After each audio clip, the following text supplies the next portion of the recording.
and a half ago, I suppose, I heard that I'd got this big grant from the ERC, the European Research Council, for a 5-year project to study the history of yoga, in particular the physical bits of yoga. And I invited the 20 best scholars of yoga in the world, and Sanskritists, so people working on Sanskrit text that, from which we can learn about the history of yoga. And they all said yes. You know, it's absolutely fantastic, really like a dream come true. So these are texts that still are only available in manuscript form. So there's, you know, you can't go out and buy a book about this text, you can't buy a translation, it's just available in manuscript form in libraries in India or around the world. And then we sit down and we try to make sense of them. So literally, you know, puzzling over syllables or words, and you know, sometimes we'll spend 10-15 minutes like trying to work out exactly what's going on with one word, or you know, how it fits into the meter of the verse. Let's read. So the first verse, very nice. Sri Kantha Kantha Luthita Dhara Pallava Srihi Srinatha Bhakshashi Kritang Risharo Ruhasrihi Sri Vasayoni Mukha Pankaja Lochana Srihi Srihi Sri Prada Bhavatusha Jagato Malasrihi. On the basis of meaning, as well as on the basis of these metric patterns and on the basis of grammar, and if we have different sources, like this manuscript is having one reading, another manuscript is having another reading, we can compare and choose, we can have some guess what is behind, and so on. Pariharya Moham, having removed the delusion, confusion of one's mind. Kritva Bapusthirataram, this is also maybe interesting, made the body firmer, steady. Sthirataram Pratiyati Siddhim, a meditator, a yogin achieves, finally attains perfection. Can I go back to the Vyasadhyaya? Yeah. I may have missed something. What was your suggestion? Samasadhyaya, Vyasadhyaya. So, thinking that it would be too much elaborate. Yes, I thought that, and I agree with that, except that I suspect that it should be Vyasa Bhiya, I think. So something's gone wrong there. Impossible, yeah. But as I told you that the transmission is really problematic. Out of 400 verses, we have only 243. So I come now to the question of philosophical underpinning. This is a rather big topic. But I try to, again, just say something very simple and elementary about it. You remember that the Purvapakshan, I had imagined him saying, well, they are all yogacharas or madhyamakas. In any case, they cannot possibly believe in the existence of external objects, including the body. External means external to mind. And far from believing those external objects to be real, they believe that their appearance is a symptom of error and is caused by our mistakes, let us say, or our habitual ignorance. One of the texts I'm working on, a recent discovery, is that the earliest text to teach the practices of physical yoga was in fact composed by Buddhists. So I had to completely revise my understanding of the history of the whole tradition that I've been working on for 20 years or whatever. You know, hang on, suddenly the root text of it is Buddhist and not Hindu tantric. Hatha Yoga is not a religion in itself. In fact, the texts are pretty non-sectarian. But at the same time, it's clear that this text was written within a Buddhist community. Yeah, hi, I'm Dr. SVBKV Gupta. I'm working for this Hatha Yoga Project as a researcher to collect various manuscripts in India in different libraries. First, we take the references from the catalogs. Then we go to the libraries without mishandling them. It is very comfortable to scan them with our scanner. So we scan them and we use for the research work. This will be a rather informal presentation. See, yeah, so this is one. Bauer dates it to the end of the 4th century, second half of second quarter. So what is particularly nice for me is that, since you have a whole leaf, you can see many features of early poetry that you don't see even in some of the oldest palm leaf manuscripts. This is a collection that it's not, cataloged anywhere. This is a collection of from Bengal. It was given by Evan Svens to Johnston and then here to the Bodleian. And it's kind of, it's made up of these Bengalese manuscripts. But I wanted to show you this. This is simply part of the collection which is not catalogued at all, and so nothing is known about it. There's some great scholars at this workshop, but the real guru of all of us is Professor Alexis Sanderson, who was my PhD supervisor at Oxford. And he spent 7 years in Kashmir in the 70s living with a traditional tantric Shaiva guru, and he's then spent the rest of his life studying the traditions of tantric Shaivism. So Shaivism is like the worship of Shiva. So I began looking in this literature to somehow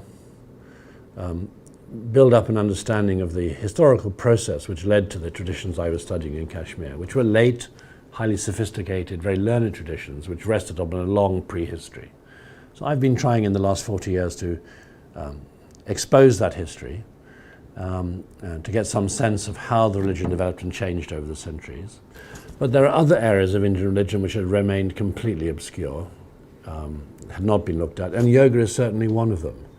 And Jim Mallinson started getting into this area and did his doctoral thesis on a text which seems in many ways to be continuous with Shaiva yoga tradition. And so the question was, to what extent, how are these two bodies of meditative practice related? How has the Hatha Yoga tradition, say, or the tradition of other yogic groups positioned itself in relation to these dominant cultural forms that the Shaivas developed? And in this way, through this careful analysis, looking at many unpublished texts, he's gradually built up a picture of how this trend in Indian religion became central and influential in many different sectarian groups, and how eventually it became mainstream.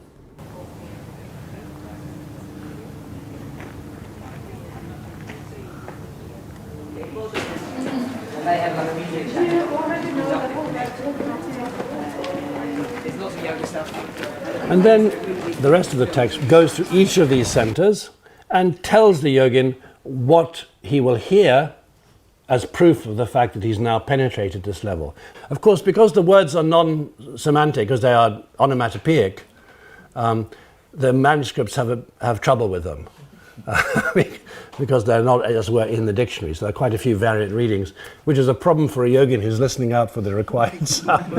Did I hear shimmy shimmy or simmy simmy? And are you sure it was dumu duma? So it's like when you put your hands against your ears, you hear some subtle sounds inside, but they're supposed to change as the mantra rises through these levels until it departs from the body.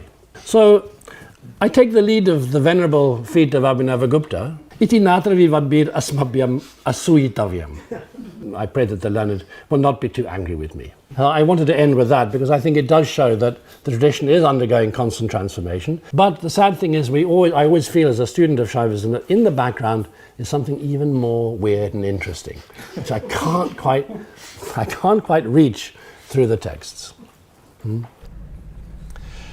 So Stroman notes the curious divisions of the Sri Tattva-nidhi and the confusions in the texts, such as asanas being referred to anaphorically before they're described and illustrated, which shows that they've moved around. The Hatha Yoga has 112 postures, while the Sri Tattva-nidhi has 122. 6 of the extra postures here, 75 to 80, are simple classical seated postures. So Sukhasana, Singhasana, Bhadrasana, Virasana, Padmasana, and Siddhasana, ending with Siddhasana as number 80. And the poses after 80 are said to be additional. So all those extra poses of the Hatha Yoga sort of are dumped at the end. And I think this indicates clearly that the compiler had an agenda to make a set of 80 asanas. He believed that there should be, the grouping, there should be 80 asanas and they should end with Siddhasana and these other poses. Which strengthens, I think, the hypothesis that the reordering of the HAP's postures in the Sri Tattva-nidhi was a conscious and intentional choice by the redactor, if not a wise choice. We have, of course, complex asanas, but also quite a physical type of pranayama, where the breath is manipulated, the inhalation, the exhalation lengthened perhaps, and the breath held. Well, in Hatha Yoga, it's more similar to some of the karanas in the sense that, but there's different terminology. They're not called karanas, they're called bandhas, and they're integrated with the phases of the breath. So as the yogin breathes in, he, at the end of the inhalation, applies the chin lock and the root lock. He grips the anus and squeezes the chin like this, and then he draws the navel in and up towards the spine, which causes the diaphragm to hyperextend. He does this while holding the breath. Then at the end of the breath retention, he releases the chin lock, but then actually exaggerates the hyperextension of the diaphragm using Uddiyana Bandha, and then holds Uddiyana Bandha while breathing out. And this enables the practitioner to breathe out for a very long period of time.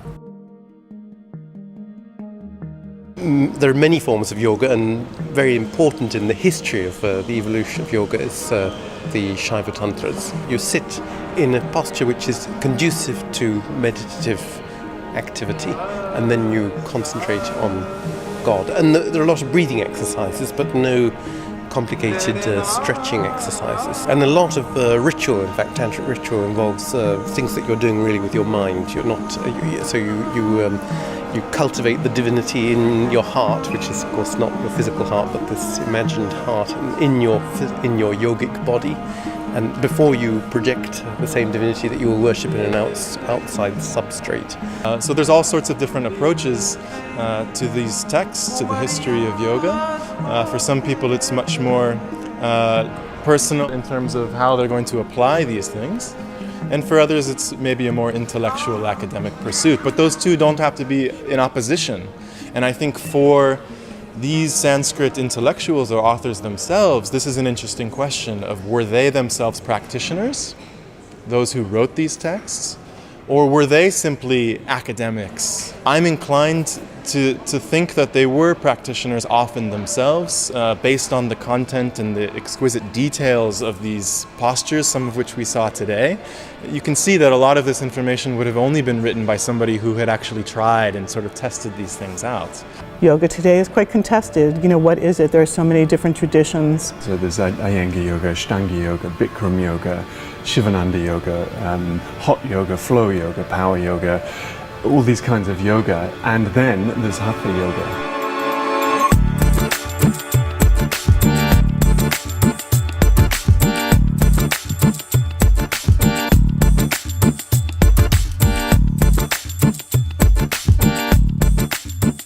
It was really interesting to see them using their knowledge of their bodies and what their bodies could do, and have that help us interpret the text. And it was intoxicatingly beautiful to watch, wasn't it? To hear the Sanskrit, to see them practice. Kurpura paryantau hastau dharam avashtabhya januni nabhau sankunchya tishtet chattakasanam bhavati. Supporting oneself on the ground with the hands as far as the elbows. Kurpura paryantau hastau. Bend the knees at the navel and remain thus. This is the Chattaka asana, the sparrow posture. So I read the Sanskrit and I translate it, and I have no idea what I'm going to see when I look to the left sometimes. This is Iyengar himself here. This is Gita Iyengar, and I think this is so his daughter and his son Prashant, I think, number 3 along on the wall there. And this is the kind of things that people still get up to in Iyengar yoga studios today. So he very much, I think, pioneered the use of ropes. In her book, Gita Iyengar's book, Yoga Gem for Women, of 1983, Iyengar's daughter described 7 rope postures, referring to the technique as Yoga Kurunta, strangely, and translating Kurunta as puppet, because the practitioner resembles a puppet on a string. Okay, so my name is Daniela Bevilacqua, and I am a team member of the Hatha Yoga Project. Actually, I am the ethnographer of the group. My purpose is to collect information about the ascetic practitioners of Hatha Yoga in India today. to put together the development of the practice over the centuries and to create comparison between what is written in the text, what is represented in the temples, and what they are doing like today. Many sadhus appreciate the fact that we are actually working on this kind of project because yoga is a very important element of Indian religiosity. And then they were very helpful with my questions. They gave me a lot of examples.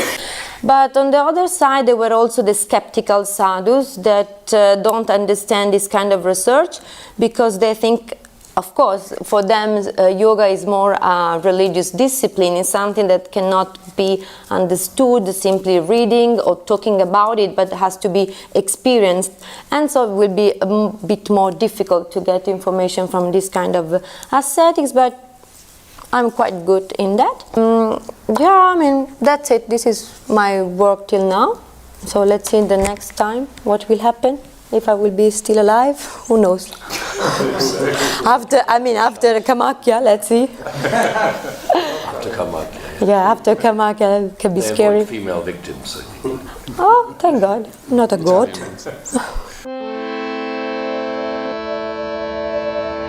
One thing I would like to add is just to acknowledge how incredible a workshop like this is and what an exciting time it is for yoga studies. We can almost take it for granted being at a conference like this to have such a learned audience and group of scholars, of Sanskritists, of specialists in yoga and Indian religious traditions all come together. But this is actually something quite new and novel that's happening right now, and it really speaks to the work that folks like Dr. James Mallinson and Jason Birch and Mark Singleton are doing. I mean, 10 years ago, this was not happening. If I told somebody I was getting a PhD in yoga studies, they would just scoff and laugh at me. But today, it's actually really earning the respectability in the academy. And as we can see with a grant like the ERC, even from the European Union and the Research Council, it's actually getting funded at the government level. So it's almost like in the medieval period when you'd have kings who were patronizing some of these Brahmin intellectuals to write these texts.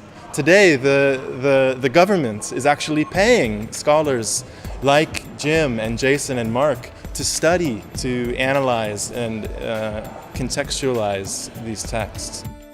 It's been a really good process of looking at the materials and trying to incorporate that into my practice and how that would feel in the body.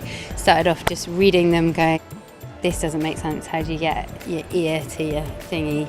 And I'm used to learning in a very traditional manner where it's taught sequentially, you're given a posture by your teacher, he might demonstrate it, but usually they just tell you what to do. And then you practice that for years before you get something else, and you're expected to get a good level of proficiency before you move on to the next one. So to come to a written sequence with no person to guide and no person to demonstrate, it's been a totally different experience from how I normally practice.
Yeah, I'm really happy with the way the week went. So we kind of covered various extremes of scholarly endeavour, from the highest flown philosophy to just basic philology, what we call trying to make sense of text. Learning is collaborative. You know, you can't do this stuff on your own. You need to build on the work of others. There are a lot of students here who have just been in awe of these absolute kind of masters of the Sanskrit scholarship who've been at it for 20, 30, 40 years at the top of their game. And they'll be inspired by that, and they'll make relationships, and then they'll start their own research projects and so forth. And yeah, so this, hopefully this will kind of keep the tradition of this kind of scholarship invigorated as well. Yeah, it's a great opportunity for me to attend and present about my work in the great Hatha Yoga Project here in London at SOAS. It's really fortunate for me to express my views in front of advisory panel of Hatha Yoga Project. Yeah, for me it's very interesting, and because usually when I work we don't use text, because it's very rare that aesthetics have reading text. So for me it's very important, because then I can create a kind of comparison between these two approaches, on the textual and the practical. And then yeah, especially the last part, I mean, I will think and I will try to memorize what did they do, like the two girls, to see if I can see among aesthetics this kind of practices. It's been a really exciting week to be a part of, to come along to the discussions and to hear the enthusiasm and the expertise with which all of these people are sharing. They really are sharing where they're at and what they've been working on for so many years on different texts. So to be a part of that and see it is thrilling.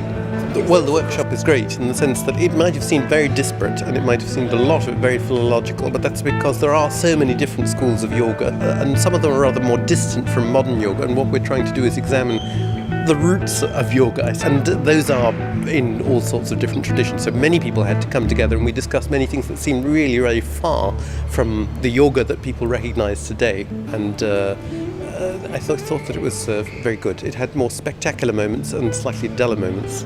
Certainly some very unphotogenic moments, I would have thought. Their way of combining the text and embodied practice and interviews with sadhus and images, it is groundbreaking.